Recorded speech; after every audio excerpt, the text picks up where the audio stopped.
यमुनानगर के ऐतिहासिक मेला कपाल मोचन में कार्तिक पूर्णिमा पर हर साल लाखों लोग स्नान करने के लिए आते हैं। वहीं कपाल मोचन से 5 किलोमीटर दूर गांव संधाई में एक जगह ऐसी है, यहाँ जूतों का मेला लगता है। सुनकर चौंकिए मत, क्योंकि ये मेला राजा के ध्वस्त किले पर सैकड़ों किलोमीटर का सफर तय करने के बाद श्रद्धालु सिर्फ जूते मारने के लिए यहाँ आते हैं। और ये धारणा आज से नहीं बल्कि सदियों से चली आ रही है। और जब जब भी मेला कपाल मोचन में लगता है तो लोग इस मेले में यहाँ जरूर पहुँचते हैं।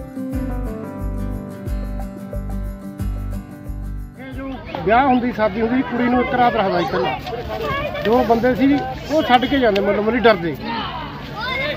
ਫਿਰ ਉਹ ਬਸਰਮੀ ਨੇ ਆਉਣੇ ਅਸੀਂ ਹੁਣ। ਹਾਂ ਹਾਂ ਵੀ ਇਹ ਮਾੜੀ ਕਟੂਤ ਵਾਲਾ। ਮੈਨੂੰ ਤਾਂ 7-8 ਸਾਲ ਹੋ ਗਏ, ਮੇਰਾ ਪਿਓ ਦੱਸਦਾ ਹੁੰਦਾ ਸੀ। ਬਸ ਐਂ ਆਂਦੇ ਸੰਗਤ ਦੇ ਮੇਲੇ ਹੋ ਜਾਂਦੇ ਆ, ਜਿਹੜੀ ਸੁੱਖ ਸੁੱਖ ਕੇ ਮਤਲਬ ਪੂਰੀ ਹੋ ਜਾਂਦੀ। ਡੋਲਾ ਲੁੱਟਿਆ ਤੇ ਫਿਰ ਉਹ ਜਿਹੜੀ ਸਮਝੋ ਵਿਆਹਲੀ ਕੁੜੀ ਸੀ, ਫਿਰ ਉਹ ਸਤੀ ਹੋ ਗਈ ਸੀ। ਇਹਨੂੰ ਕਹਿੰਦੀ ਵੀ ਤੇਰੇ ਰੋੜੇ ਵੱਜਿਆ ਕਰਨਗੇ, ਵੀ ਤਾਂ ਮੈਨੂੰ समझो करे हाँ भी मेरी तो लुट मार करी भी तू मेरे से जबरदस्त होकर है। फिर सती होगी, फिर डोले तेरे रोड़े बज्या करनगे। आने जाते हुण रोड़े मार के जाते ने। ओदी भी बुरे हालत होई करे जी रोड़े मार के। बताया जाता है कि राजा जरासंध के किले के आसपास जब भी किसी दुल्हन की डोली गुजरती थी तो वह डोली को लूट लेता था और एक रात दुल्हन को अपने पास रखता था। ऐसे में राजा एक नवविवाहिता को यहाँ ले आया। वहीं जब नवविवाहिता ने राजा से उसे छोड़ने की प्रार्थना की तो राजा ने उसे नहीं छोड़ा। वहीं वो महिला इस किले से कुछ दूरी पर जाकर एक तालाब में कूद गई और तभी उसने राजा को श्राप दिया कि उसका किला मिट्टी में तब्दील हो जाए और इस किले पर ईंट पत्थर और जूते मारे जाएंगे। और वहीं नवविवाहिता के सती होते ही राजा का किला मिट्टी में तब्दील हो गया। सूर्य समाचार के लिए यमुनानगर से सुनील कुमार की रिपोर्ट।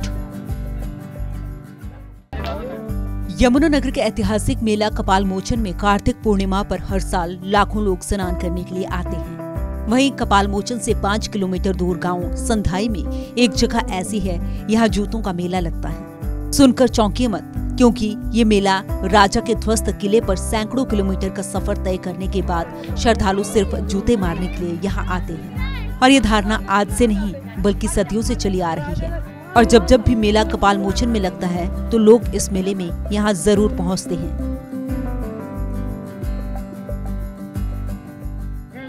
ਵਿਆਹ ਹੁੰਦੀ ਸ਼ਾਦੀ ਹੁੰਦੀ ਕੁੜੀ ਨੂੰ ਇੱਕ ਰਾਤ ਰੱਖਦਾ ਸੀ ਪਹਿਲਾਂ। ਦੋ ਬੰਦੇ ਸੀ ਉਹ ਛੱਡ ਕੇ ਜਾਂਦੇ ਮਤਲਬ ਮੇਰੀ ਡਰਦੇ। ਫਿਰ ਉਹ ਬਸਰਮੀ ਨੇ ਆਉਣੇ ਅਸੀਂ ਹੁਣ। ਹਾਂ ਹਾਂ ਵੀ ਇਹ ਮਾੜੀ ਕਟੂਤ ਵਾਲਾ। ਮੈਨੂੰ ਤਾਂ 7-8 ਸਾਲ ਹੋ ਗਏ, ਮੇਰਾ ਪਿਓ ਦੱਸਦਾ ਹੁੰਦਾ ਸੀ।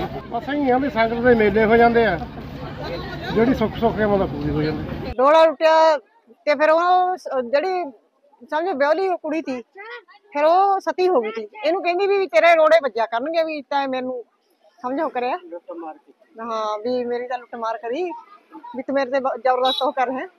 फिर वो सती होगी, फिर डोले तेरे रोड़े ਵੱਜਿਆ ਕਰਨਗੇ। आने जाते हुण रोड़े मार के जाते ने। ओदी भी बुरे हालत होई करे जी रोड़े मार के।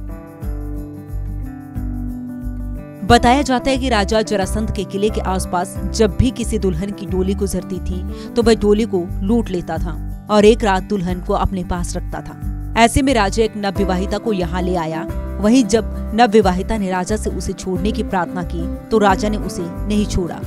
वहीं वो महिला इस किले से कुछ दूरी पर जाकर एक तालाब में कूद गई और तभी उसने राजा को श्राप दिया कि उसका किला मिट्टी में तब्दील हो जाए और इस किले पर ईंट पत्थर और जूते मारे जाएंगे।